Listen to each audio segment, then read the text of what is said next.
Alright, hello and welcome back to another Mr. Pisto Plays Magic the Gathering Arena Brawl deck tech. Today we are going a little bit aggro with Jund with Korvold Fae-Cursed King. It is a Jund, so green, red, black, 2 colorless, for a 4/4 Dragon Noble. It has flying, and whenever it enters the battlefield or attacks, sacrifice another permanent. When you sacrifice a permanent, put a 1/1 counter on Korvold and draw a card. So the concept is to get them down fairly quickly and then use Korvold as kind of a finisher. The deck has 2 packages in it that are very common in standard right now. We have a small food package, of which the Cauldron Familiar, which is actually banned, along with the Witch's Oven. Gilded Goose produces food.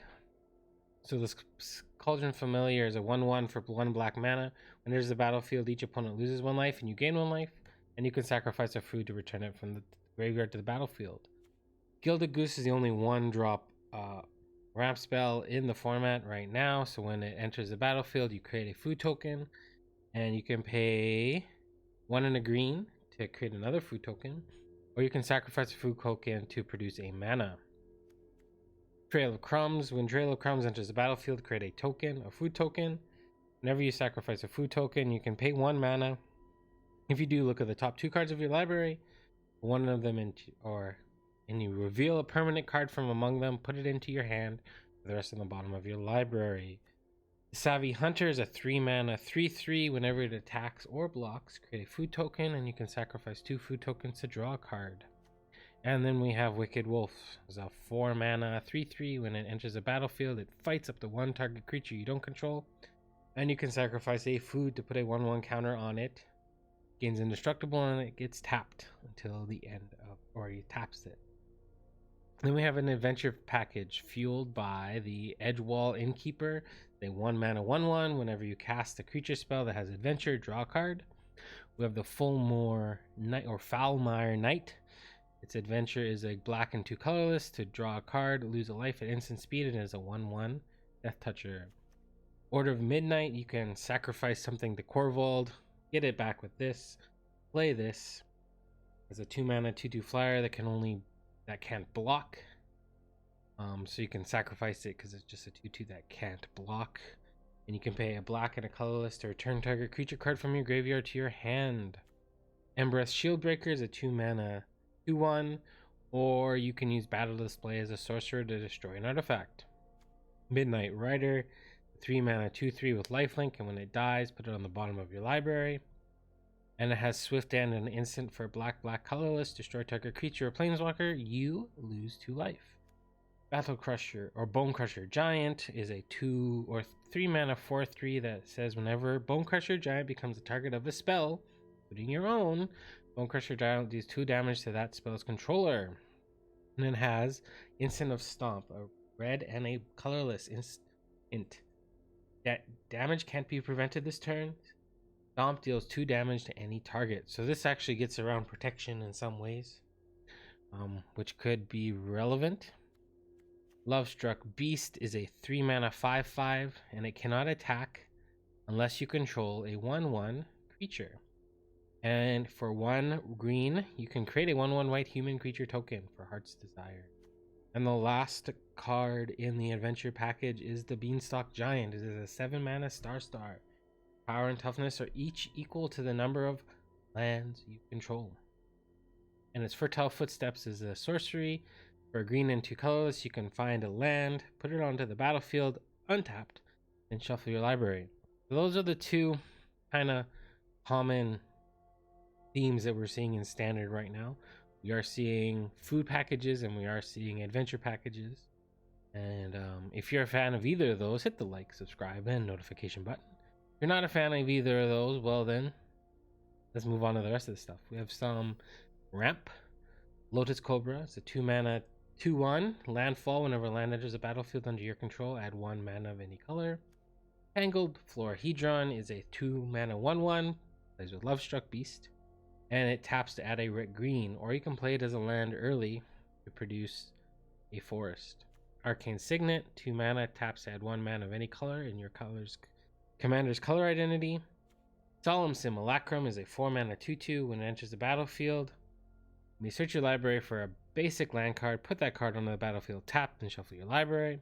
When Solemn Simulacrum dies, you can draw a card. The Great Henge is a 9 mana artifact, but it costs X less to cast, where X is the greatest power among creatures you control. And it taps 2 green, and you gain 2 life. Whenever a non-token creature enters the battlefield under your control, put a 1/1 counter on it and draw a card. So it's kind of one of your engines if you can get it up and running. We have some creatures. We have the Skyclave Shade. It is 2 mana for a 3/1. It has kicker of a black and 2 colorless. It can't block. If it was kicked, it enters the battlefield with 2 1/1 counters on. More often than not, you're not doing that. What you're doing it is for its landfall trigger. Whenever land enters the battlefield under your control, a Skyclave Shade is in your graveyard, and it's your turn. You may cast it from your graveyard this turn. So you can sack it, play it, sack it, play it. Plays very well with Korvold. Robber of the Rich, because we are aggro, because we want to get in there as fast as possible. This is a 2 mana 2/2 with reach and haste. The reach is an interesting thing. And whenever it attacks, its defending player has more cards in hand than you. Exile the top card of their library. During any turn you attacked with a rogue, you may cast that card, and you may spend mana as though it were mana of any color. Cast that spell. You have Scavenging Ooze to exile their graveyards. It's a 2 mana 2/2. You can pay a green, exile target card from a graveyard, and if it's a creature, put a 1/1 counter, and you gain 1 life. Kroxa, Titan of Death's Wrath. Because we're playing such a low curve, things die, and you're sacrificing things with Korvold, so being able to use your graveyard is advantageous, and also getting them to discard things is good too. So it's 2 mana 6/6. When it enters the battlefield, you have to sacrifice it unless it escaped. Escaping it, you pay a black, red, and exile 5 cards from your graveyard, and you can cast it from your graveyard. When it enters the battlefield or attacks, each opponent discards a card, and each opponent who didn't discard a non-land card this way loses 3 life. Brushfire Elemental is a 2 mana 1/1, and it cannot be blocked by creatures with power 2 or less. It has haste and landfall. Whenever land enters the battlefield under your control, Brushfire Elemental gets +2/+2 until the end of turn. We have Shoot Swarm, everyone's favorite 1/1. 3 mana 1/1 with landfall. Whenever land enters the battlefield under your control, create a 1/1 green insect creature token. If you control 6 or more lands, create a token that's a copy of Shoot Swarm instead. Kazandu Mammoth, you can play it as a land for Kazandu Valley, or you can play a 3 mana 3/3. Whenever land enters the battlefield under your control, it gets +2/+2 until the end of turn. Pythos, God of Destiny, another way to disrupt your opponent's graveyard. It is also a beefy attacker if you can get it to its devotion. So as long as your devotion to red and green is less than 7, Kythos isn't a creature. At the beginning of your pre-combat main phase, exile target card from a graveyard. If it was a land card, add green or red. Otherwise, you gain 2 life, and Kythos deals 2 damage to each opponent. Rada, Heart of Keld is a 3 mana 3/3, and as long as it's your turn, Rada, Heart of Keld has first strike. You may look at the top card of your library anytime, and you may play lands from the top of your library. And you can also play a green-red 4. Right, it gets +X into the end of turn, where X is the number of lands you control. Questing Beast, a 4 mana 4/4 legendary creature, vigilance, death touch, haste. That has a lot of things. Here, it can't be blocked by creatures with power 2 or less. Common damage that would be dealt by creatures you control can't be prevented. Whenever Questing Beast deals damage to an opponent, it deals that much damage to target planeswalker that player controls, so you never attack planeswalkers with this. Polukranos Unchained is a 4 mana 6/6, and it enters the battlefield with 6 1/1 counters on it, and it escapes with 12 1/1 counters on it. So if damage would be dealt to Polukranos while it has a 1/1 counter on it, prevent that damage and remove that many 1/1 counters from it. And you can pay a green, a black, and a colorless to have it fight target creature. And you can escape for 6 mana and exiling 6 other cards from your graveyard to make it, like I said, a 12/12. We have some removal. We have Blood Chief's Thirst. 1 black mana, you destroy target creature or planeswalker with converted mana cost 2 or less. Or you can kick it for a black and 2 colorless to destroy target creature or planeswalker. Fire Prophecy, instant speed, 1 red and a colorless. Prophecy deals 3 damage to target creature. You may put a card from your hand on the bottom of your library. If you do, draw a card. Scorching Dragonfire deals 3 damage to target creature or planeswalker. If that creature or planeswalker would die this turn, exile it instead. A Heroic Intervention for a green and a colorless in an instant. Permanents you control gain hexproof and indestructible until the end of turn. Saves a lot of things. All of the Death Dweller, because we have such a low curve and we're sacrificing with Korvold, it's nice to be able to recur things, and being able to return up to 2 target creatures with total converted mana cost 3 or less from your graveyard to the battlefield. Put a Death Touch counter on either of them, and put a Menace counter on either of them. So you bring back one thing, it is a 3 mana Death Touch Lifelinker. Pretty good for 3 mana. The Akroan War, get to gain control of target creature for as long as the Akroan War remains on the battlefield. You can steal their best thing, play Korvold or attack with Korvold and sacrifice their best thing. Until the next turn, creatures your opponents control attack each combat if able, so it makes it so that they have to attack you. And then each tapped creature deals damage to itself equal to its power, but by the time you're doing that, hopefully you're attacking with Korvold and getting rid of it to boost your Korvold and gain a card. Unless you really need to kill something. Ember Cleave, Mono Red's favorite spell in Standard. For 6 mana, it has Flash, and this spell costs 1 less to cast for each attacking creature you control. When Ember Cleave enters the battlefield, attach it to target creature you control. Equipped creature gets +1/+1, has Double Strike and Trample, or you can equip it for the cost of 3. We have Turn Timber Symbiosis. Because we have a lot of cards that are converted mana cost 3 or less, it actually gets the counters. So for 7 mana, you can look at the top 7 cards of your library, put a creature card from among them onto the battlefield. If that card has converted mana cost 3 or less, it enters with 3 additional 1/1 counters on it. For the rest, on the bottom of your library. Or you can pay 3 mana to have it come into play untapped for a green source. And we have Shatter Skull Smashing is a sorcery for X or red X. Shatter Skull Smashing deals X damage divided as you choose among up to 2 target creatures and or planeswalkers. If X is 6 or more, Shatter Skull Smashing deals twice X damage divided as you choose among them instead.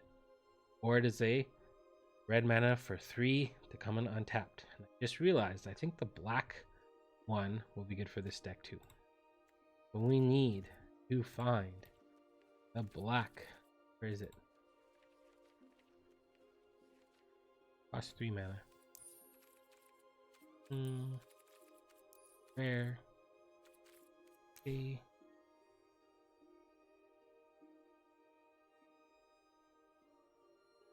Or is it in the 7+ pot? Where are you?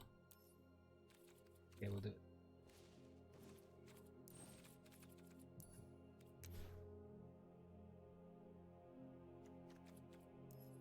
Mythic.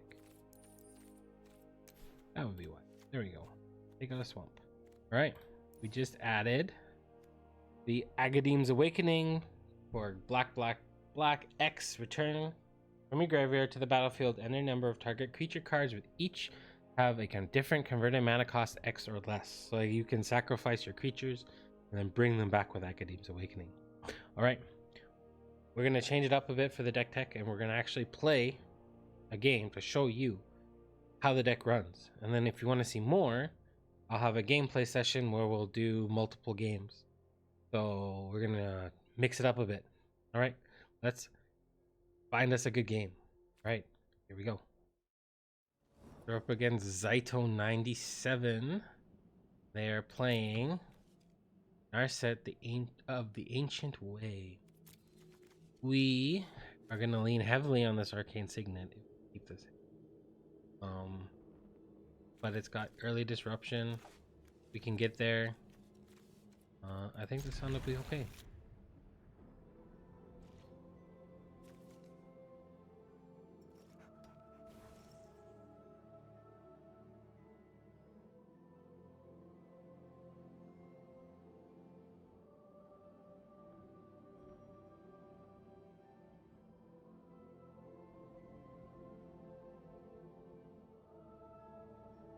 Man, people are taking their sweet time.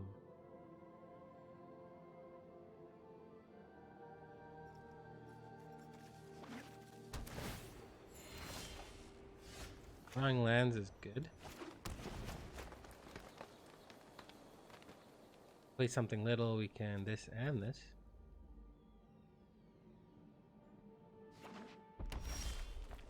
I didn't think they would be. Although only having red and white gives me hope.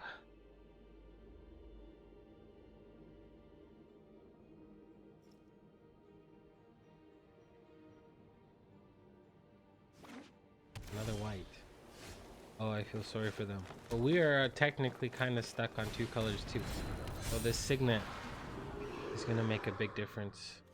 We don't really have anything to sacrifice to Korvold yet. We can kind of play out our hand and then use Korvold later. Maybe this is what they were doing. They were waiting for their blue. For this. Let's see what they do. And playing our set. Mind, body, and soul must Draw a card, they're gonna kill Fae-Cursed. Like river rapids. Dude, I guess I could pop it. Really? Dream Crush? I guess. Or we could just do that. And save.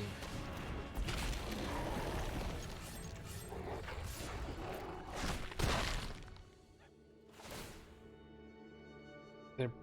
How overwhelming. Sorry for kicking the green there.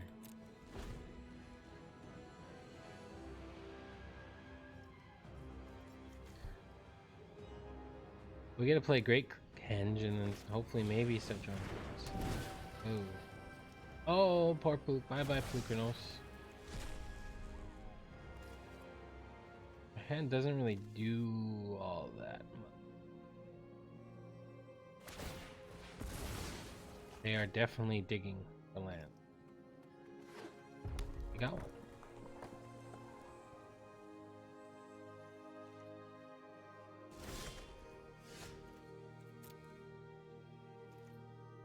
That's something they can do. We're going to Great Henge. Why not? If we can land it, that would be great. I would guess they have some kind of counterspell, yeah. They end up being able to play Narset. They probably will kill Questing Beast. Don't see why you wouldn't. Unless you just don't have the card to discard.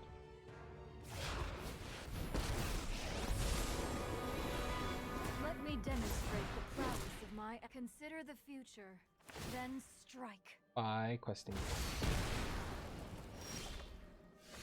Do this and this, but I think I'm going to do this. Savvy Hunter. I will miss you, friend. This will at least give us something to start.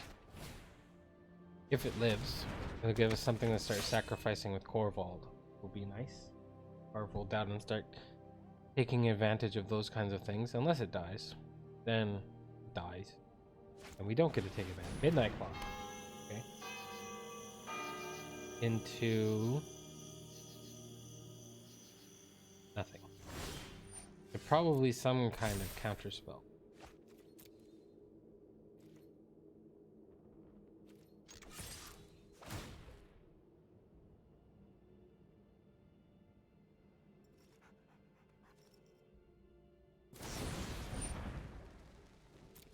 Sure. Still get my food. Sure. Now the question is, I cast it again. I'm just gonna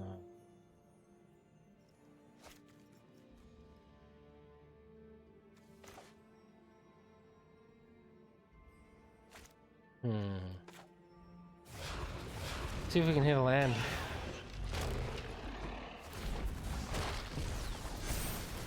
It's not a land, but it's something we can sacrifice next turn.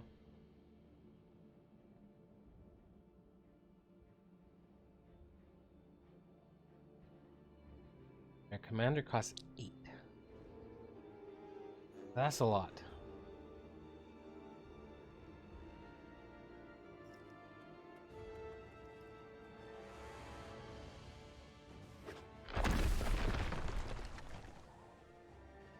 Are they gonna do it?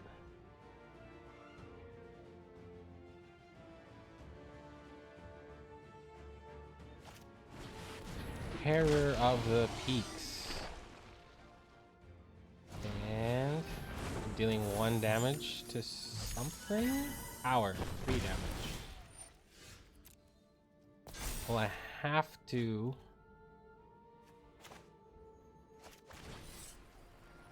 This is a must.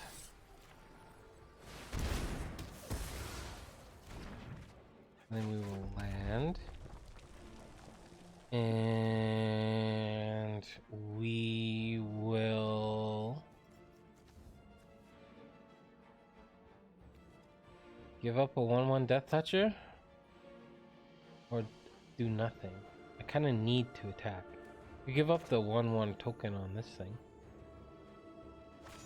Do this. I'll attack.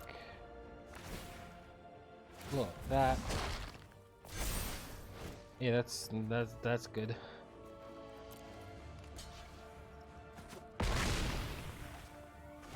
Giving them another turn.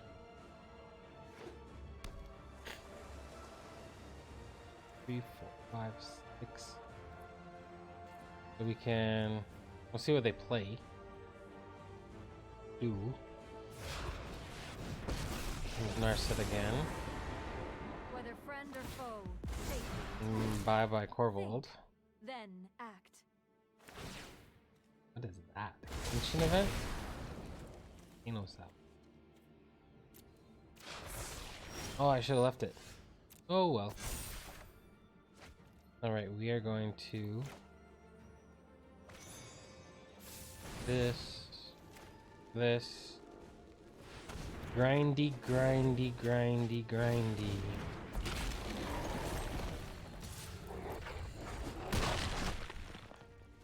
This innkeeper is going to be good. I will meditate on defeat.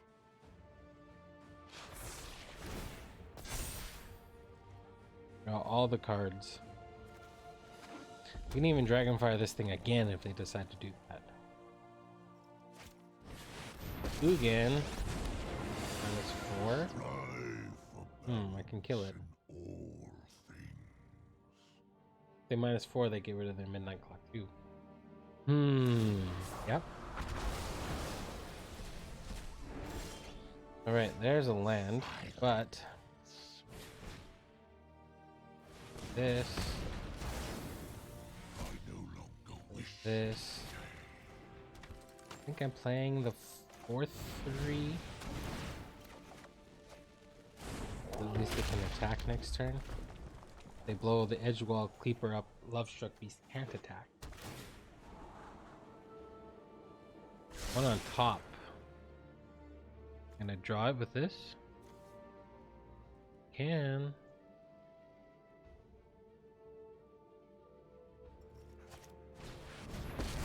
Draw with that too. Better hope you delay our quest no further. My answers lie in the cold truth. I discard a card and then have nothing left in their hand. Opt. What did they keep? What is that? Whenever you cast a first instant spell, copy it. Okay. I have 5 damage. Can deal 1, 2, 3, 4, 5. I can't do that. I can kill this by doing this for 2 into their face.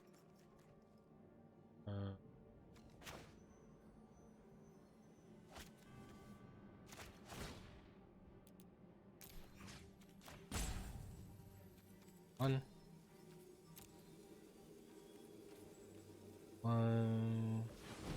2, 4. Foolish coward. And then I'm going to play the Lovestruck Beast. Josh, Scoot Swarm. Probably going to hold on to that land. This goes here. This goes.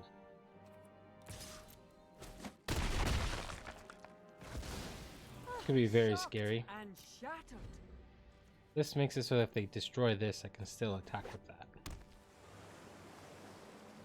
I also have this, so I can attack with that. And the shoot swarm, so maybe I could have played the line. But this also lets me trigger this. So you get to draw 2 cards.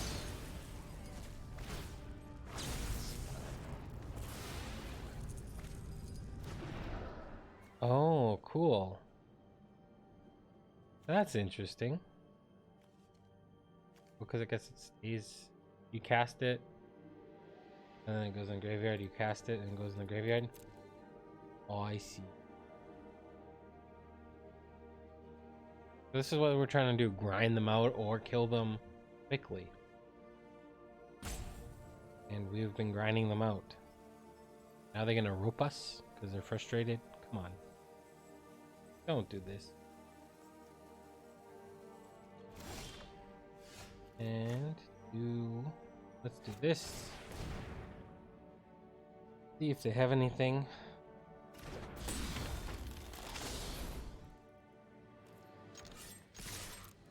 They don't. They can do something. And they bounce 2 of my things with bounce spell. Shark Typhoon. Sure. 6. Got it.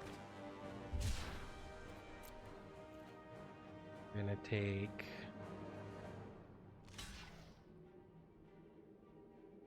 seven.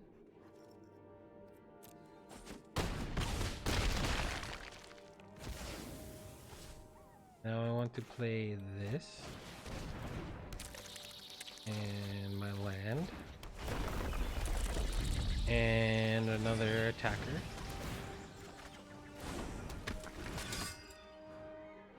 No, they have to have some kind of wrath.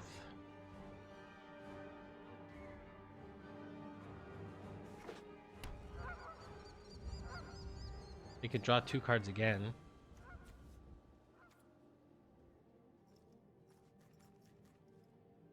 Maybe that's enough?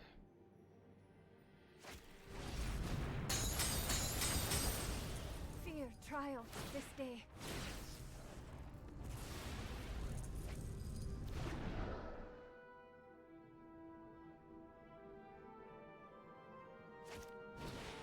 Home. Shattered the sky. Man, that would be epic if they could dig, if they dug to find that. 2 mana, they still could have dug and found it.